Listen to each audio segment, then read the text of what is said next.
જય આશાપુરામાં ભારતનો ઇંગ્લેન્ડ સામેની બીજી ટી20 મેચમાં 2 વિકેટથી વિજય થયો છે. ભારત તરફથી તિલક વર્મા અન્નમ 72 રન 55 બોલમાં.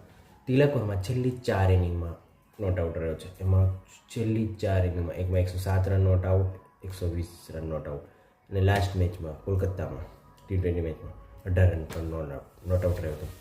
ત્રીજા નંબર પર તિલક વર્મા બેટિંગ કરવાનો હતો ને લાસ્ટ છેલ્લે સુધી ટીમને લઈ ગયો, કારણ કે ટીમ હારવાની સ્થિતિમાં આવી ગઈ હતી.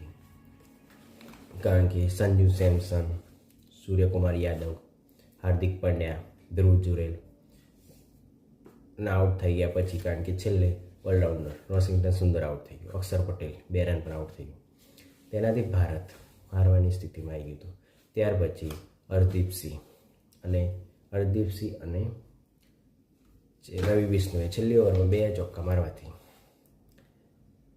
તિલક વર્માને સાથ મળ્યો. ભારત સ્લોગિશ પિચ અને સ્લોવેશ પિચ, જેમાં સ્પિનરોને મદદ થાય, જેમાં સ્લો બોલ જલ્દી બેટ પર આવે ને એવી પિચો પર ભારતનું પ્રદર્શન જોવામાં આવે તો ભારત 2023નું વર્લ્ડ ટી20 વન ડે વર્લ્ડ કપમાં ધીમી સૂકી પિચ પર ભારતનું બેટિંગ લચર પ્રદર્શન થાય છે.